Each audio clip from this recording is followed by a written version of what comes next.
So let's get into it right away. We're going to start with the comedy team of Gaddy and Ross, Kristina Gaddy and Pete Ross, who we had the pleasure of hearing from at our last live meeting in Greenville about some really interesting research about the very earliest of banjos, and so we welcome them back, and I will turn over the podium to them.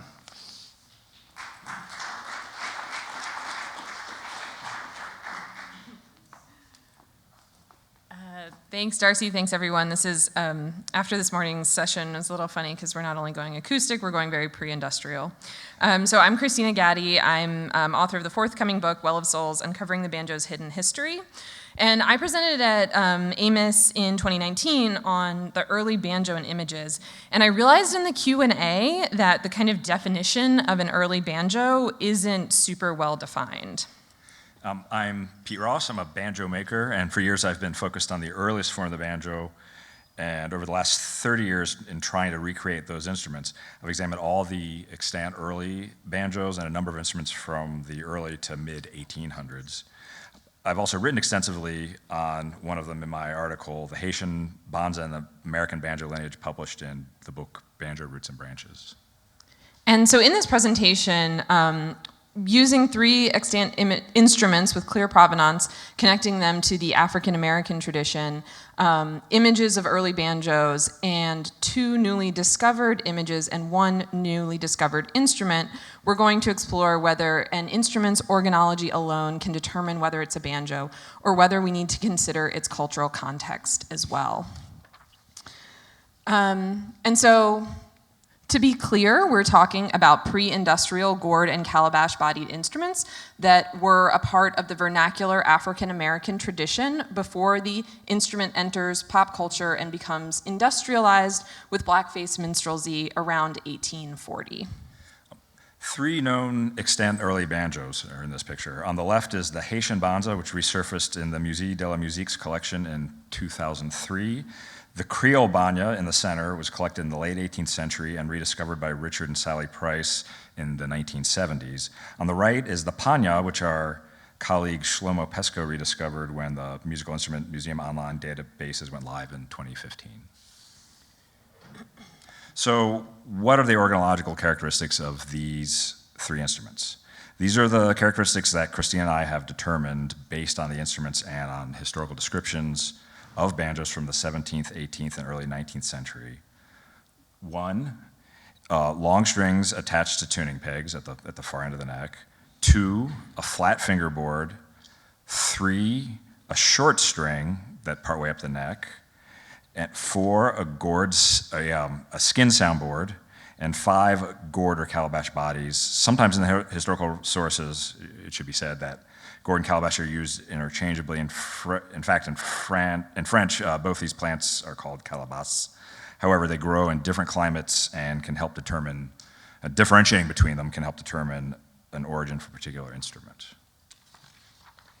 And so to be clear, those five characteristics exist on many lutes from around the world, but not all together on one instrument. The accounting, which you see all the way on the far left of the screen, has been extensively researched and is played similarly to the downstroke clawhammer style of 19th and 20th century banjo playing in the United States, but the accounting is not the ancestor of the banjo. Something, when I'm saying this, I try to always keep in mind when I'm discussing it, is that organology is not biology. Traits can appear and disappear and reappear randomly depending on the cultural exposure of one maker or another. It doesn't require a single lineage for instruments to share traits or features with one another. And so the banjo then shares characteristics with many different African lutes. Like the accounting, the gurmi is played by the hausa and has a gourd body, a rounded dowel neck, and long and short strings. Long and short strings attached to tuning rings, like the lute in the center, are common across West Africa. And the flat fingerboard and tuning pegs of the banjo are often credited to European influences, let's say a guitar. But we see flat fingerboards in northern and eastern African lutes, like the Gwinbri and Kabusa. And I'll note people were taken against their will from all of these African regions and enslaved in the Americas. So again, we don't see these 5 on any one African instrument. What we also don't see is a neck-to-body construction that is specific to early gourd and calabash banjos. Many African instruments, like the accounting, all the way to the right, have a neck that sits in a notch on the rim of the gourd, where the gourd's been cut in half. Others, like the gourmet, which is second from the right, have a dowel-like neck and a gourd body where the top, rather than the side, of the fruit has been cut off, so the neck enters and exits through the side of the gourd. North and East African instruments with both flat fingerboards and tuning pegs have a neck and body that are essentially one piece, like the Madagascan lute, which is second from the left. These above African construction styles put the neck on the same plane as the soundboard, or very close. The construction on the 3 early extant banjos is different. First, the skin soundboard is not integral to the neck-to-body joint. Second, the side of the gourd has been cut away for the drumhead rather than the stemmed top. The neck enters at the top of the gourd were originally attached to the parent plant's vine or the tree, in the case of the calabash. On the Haitian Banza, only the end of this nub has been removed, leaving a short tube or sleeve of sorts at one end of the gourd. It is from this tube that the instrument's wooden neck emerges. This is the same as the earliest known image of the banjo from Sir Hans Sloane's A Voyage to Jamaica, 1707, and in John Rowe's circa 1785 watercolor, which are the top and bottom images all the way to the left. There are also written descriptions where the gourd is described as being cut lengthwise. This, however, creates an instrument where the neck is not on a plane from the soundboard or even close, and the action is very high, even at the 5th fret, as seen in the illustration where that dashed line we added is. To be honest, this has always struck me as strange why the instrument makers made this choice when they were coming from traditions that created more easily playable instruments.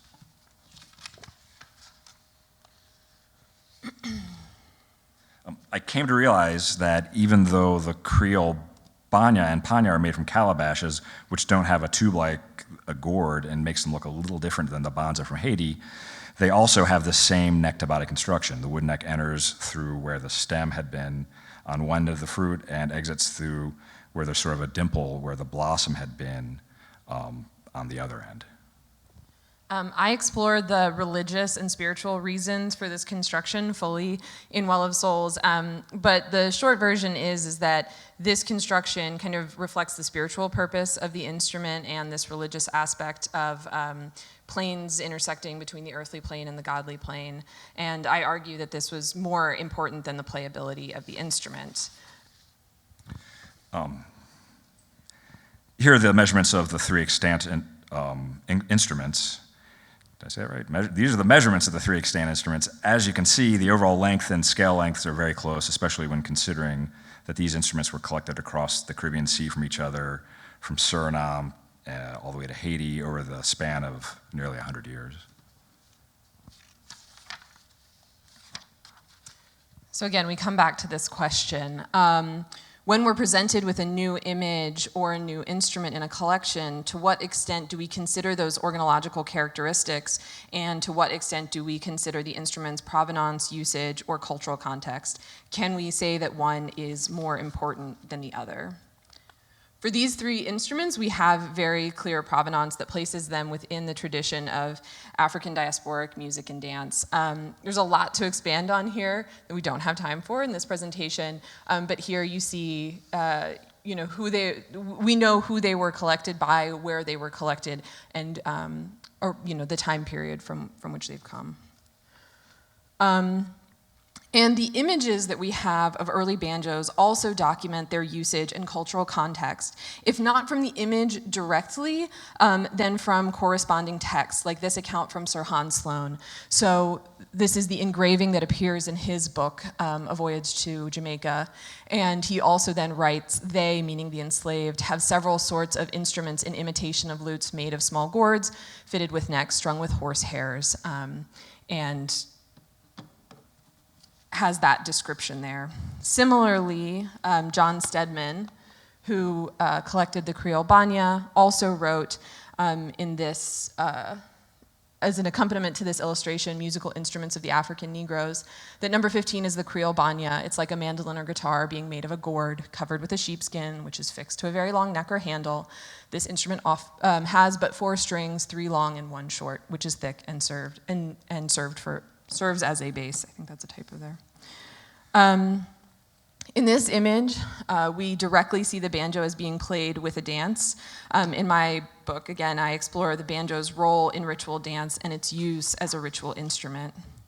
But even those white observers who may not have understood the context at the time understood the banjo as an instrument played by people of African descent. In this 1791 image that supported abolition, the banjo accompanies a dance in the far background there, where people dance around a maypole, which could also be a liberty pole. As a banjo maker, this image, although valuable, is a little hard to parse what the actual construction was. For example, is that a sound hole in the middle or some sort of skinhead, which the bridge doesn't actually rest on? However, Latrobe does mention that it has 2 strings, no short string is mentioned, and was made from a calabash. However, it is, quote, imported from Africa, unquote, and played with ritual dances, with moves described as identical to the moves in the South Carolina watercolor that we showed earlier. But this one is in what today is Congo Square, New Orleans.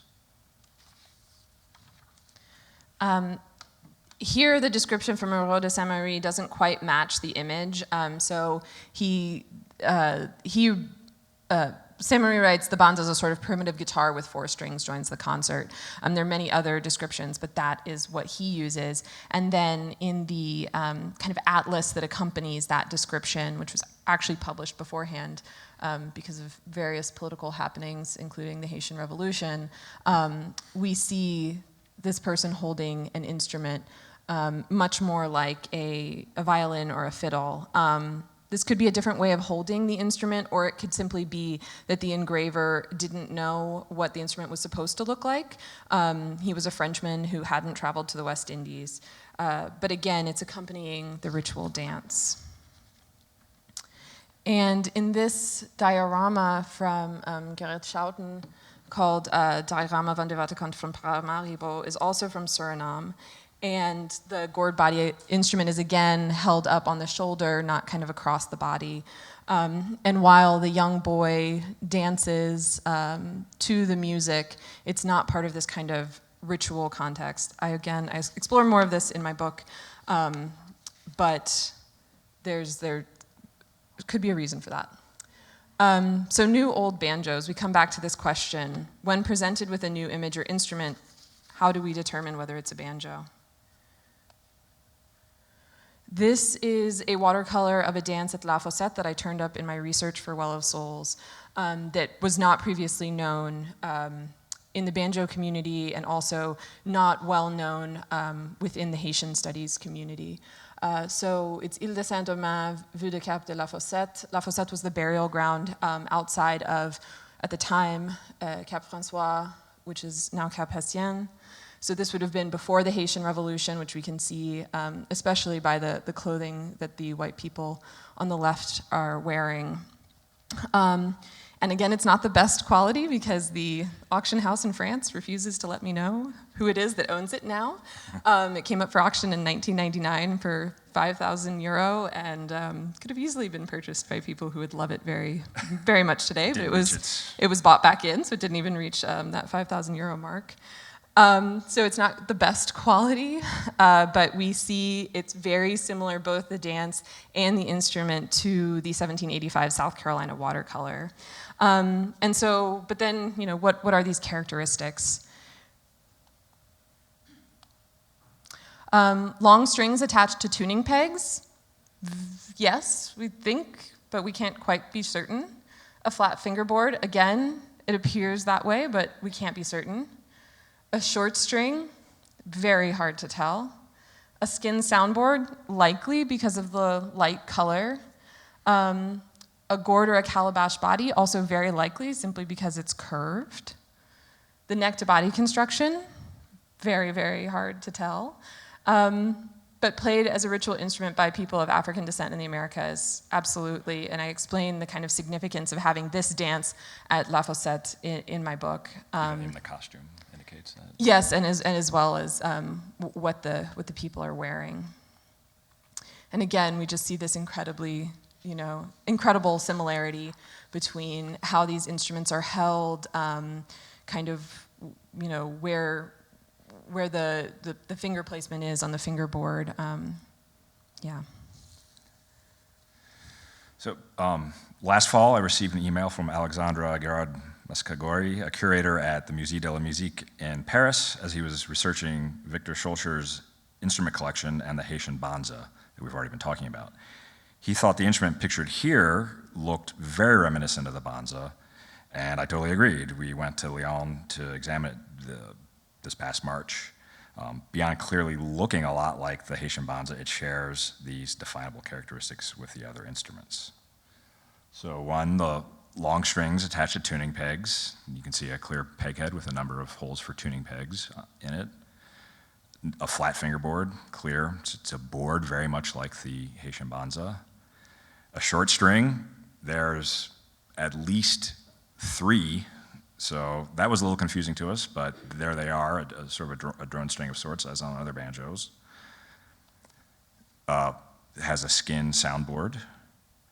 The body is made from a gourd. It's clearly a gourd rather than a calabash in this case.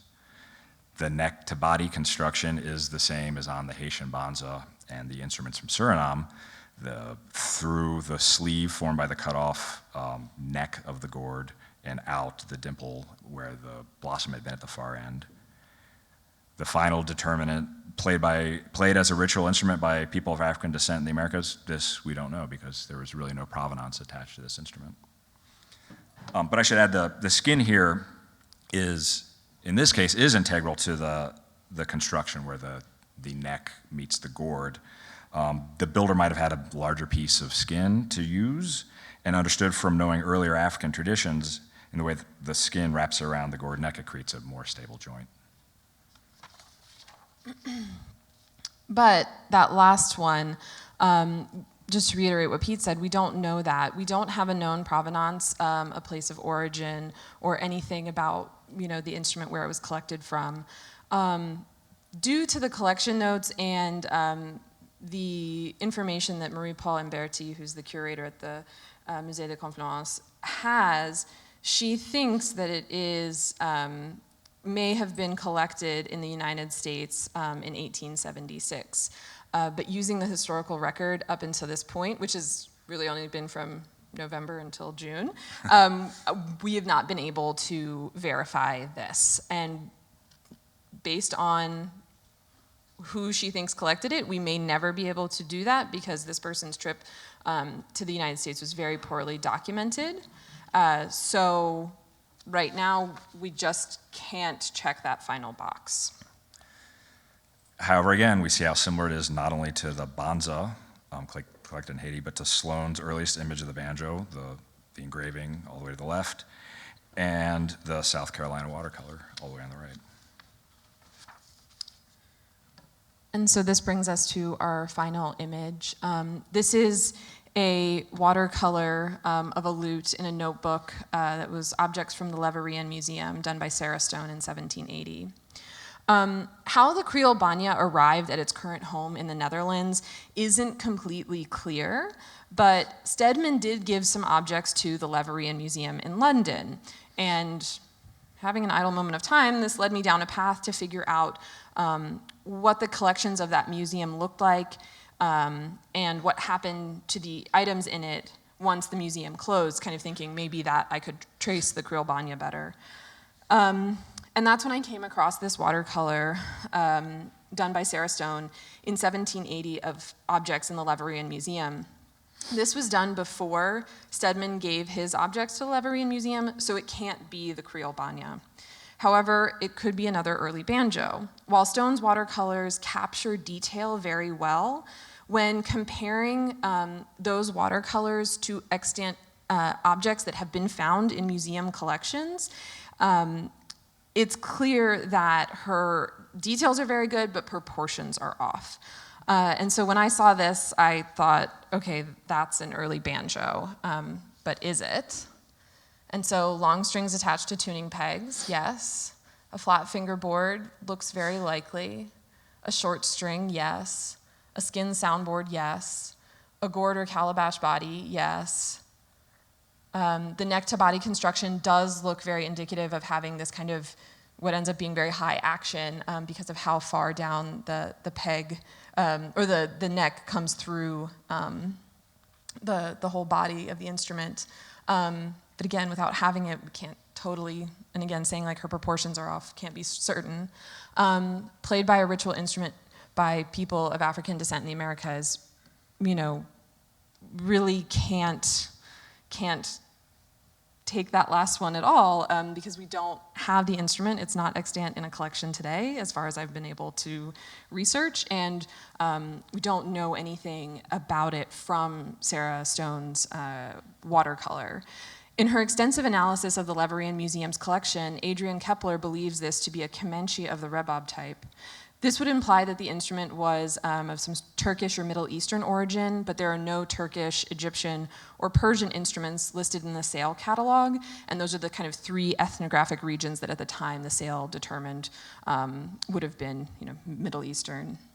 In communicating with Ken Moore at the Metropolitan Museum of Art in New York, he saw distinct African influences as I was kind of corresponding with him about this, but he added that many of the characteristics were not like Comanches and added, "You're right, this is weird," quote unquote. But more importantly, the characteristics we see on the instrument make it seem like a banjo, but with no extant instrument, I'm not sure that we can kind of check that final box. But again, it's strikingly similar to Latrobe's drawing, even more similar to the Creole Banya and the engraving in Stedman's book. And all of these we see kind of decorative elements on the peg head. I write about that again more in Well of Souls, and it's slightly outside the scope of what we're talking about here.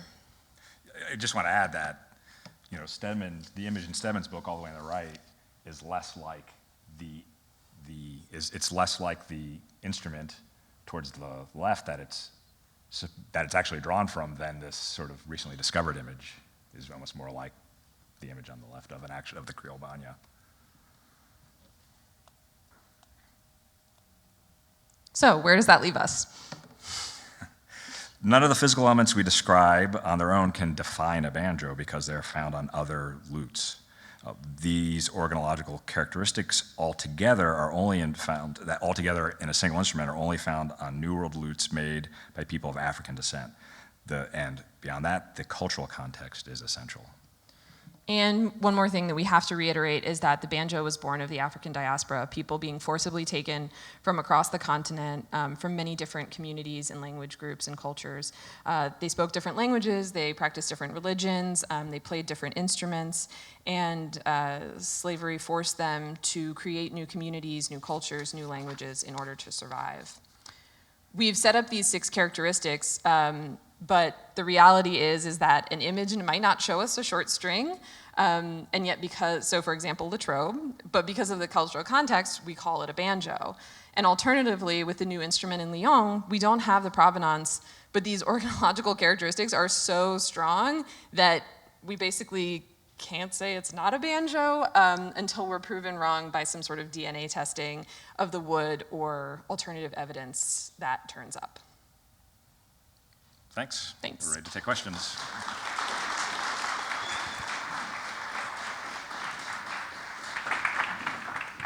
Thanks so much. We started 5 minutes late, so we got 5 minutes for questions. Who wants to go first? Yeah.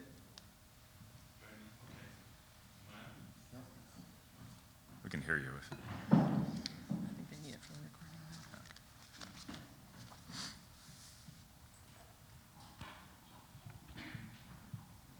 I'm really loud. Yeah, that's good. Here we go. I'm really louder. So my question has to do with strings. Have you tried to assess the tone quality or use horsehair Yeah. or plant-based strings as opposed to gut and steel? I've done both, and they're both considerably, both the vegetable fiber, which was documented. I did one for sort of a museum in Martinique, and they wanted something that conformed to Latrobe's description of using those plant fibers. No, Sloane's. Sloane's description of the instrument as using plant fibers. It was very quiet. And I forget who, but I did another one with, I think for Duke. Yeah, it was for Laurent. For Laurent Dubois, for his project, also based on Sloane's documentation of the early instrument using horsehair. It was also, it wasn't as quiet as the vegetable fiber, but it was considerably more quiet than gut.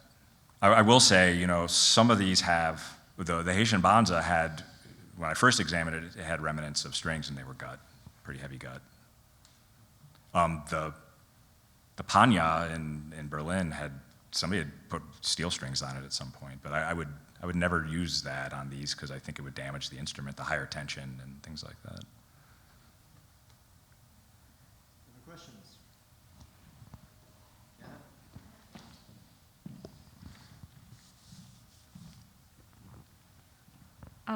Of all these different instruments you illustrated, the names are really all the same. So I wondered if you'd like to comment on that.